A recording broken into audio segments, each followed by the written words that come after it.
I would like to give a shout out to two people. One, Nicole's View, because she did an excellent analysis on this particular topic in which I'm about to discuss on her channel. I will leave the link to her video down below so you can go and check it out if you have not done so already. And I also have to give a shout out to Albert Bird because he actually sent me an article about it. I actually told him that I had heard about it, but he wanted me to give my own take on it as well. So in this picture, you see this defiant bitch, and you'll see why I call her defiant, named Madison Campbell, and I can't help but say that she also looks like a praying mantis. And she basically came up with this at-home rape kit that ironically is called METOO. Now, you know that I have a ill will toward the METOO heifers, because they have made a mockery over the last 2 years, just about, of actual sexual assault victims and those who have been raped. I mean, they have spread their shit far and wide, their fuckery, and I cannot stand it anymore. And to be honest, I think many of them can't even stand it anymore. It's like, okay, it's run its course. You've gotten out of it what you wanted to get out of it. But now it's pretty obvious that it's not for what you intended it to be. Just like the whole Black Lives Matter thing, but we ain't going to get into all of that. So she's come up with this at-home rape kit. Already, I do not trust it. Because I've always said a rape kit, something like that, should be done by medical professionals. That has to be done at a hospital, preferably by a licensed profession. Not someone who does not have any type of medical skill. So when I hear something that says at-home rape kit, I already don't trust it. That's like coming out with an at-home self-AIDS test. Like, I would not trust that. Or STD test, however you want to put it, I would not trust that. Only those who are qualified and licensed to administer it is who I would trust. But the reason I call her defiant is because she has a lot of people who are in positions to actually shut her down, telling her that she needs to stop trying to push this kit. She even got a cease and desist letter sent to her. And she basically responded back to them saying, basically, go fuck yourself. I'm not shutting my business down. It's going to continue to be pushed and all this and third. Now, when I was reading some of the articles, according to what I read, her so-called rape kit or whatever is not even complete. It's not. And I think that she's trying to push this to come out early next year.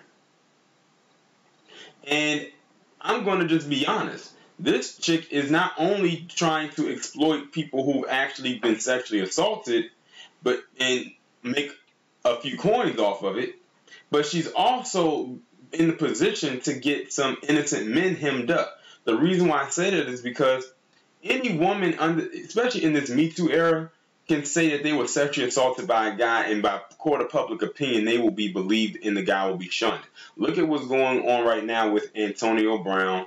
Look at what happened with Bill Cosby. Look at what happened. We can take it a step further. Look what's going on with Michael Jackson. The man's dead, and that damn Leaving Neverland shit actually won an Emmy. And so on and so forth.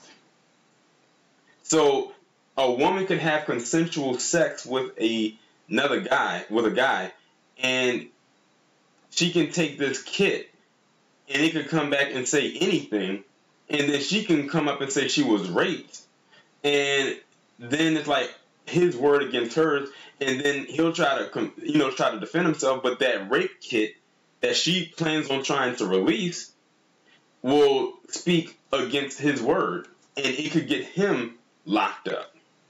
So I don't trust this rape kit that she has going on, nor do I trust her.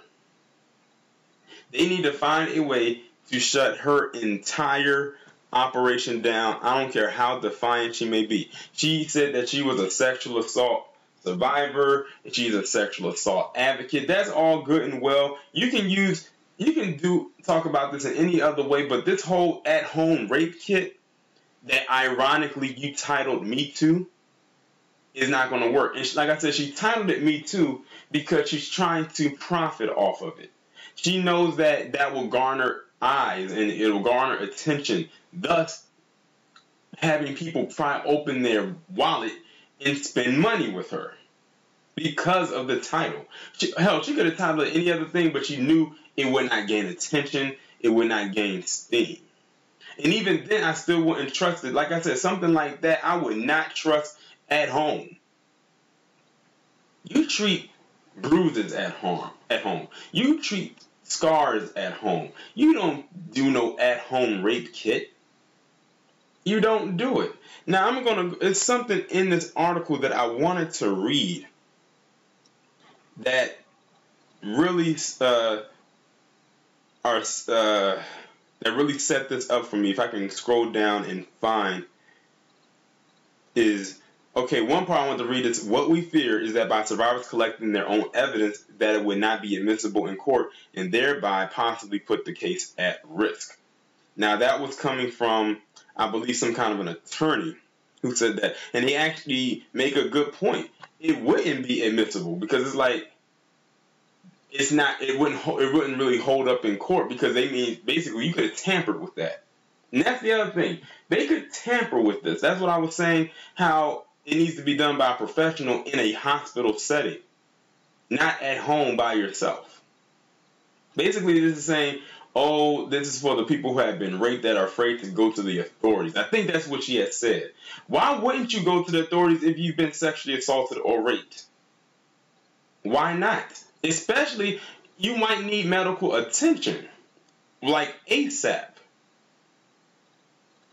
Because usually when a woman is raped, that means it's forced penetration, which means there could be some internal damages that has to be seen by a medical professional. Why not go to the doctor and get that taken care of, as well as get the rape kit done at the same time instead of just doing half of it? Because the rape kit is only going to determine a few things, but it's not going to deal with what happened internally as far as like any type of scar tissue damage or anything like that.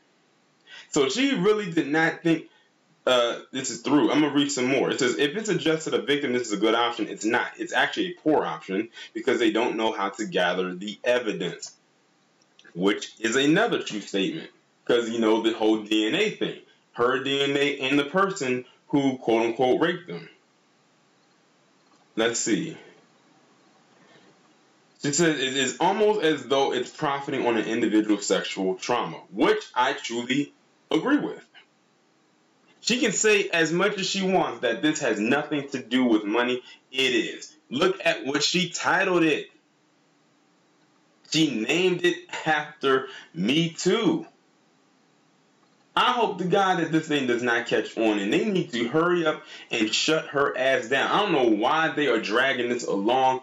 They sent her the cease and desist letter. They said she said she's not going to do it. That's why I call her a defiant bitch.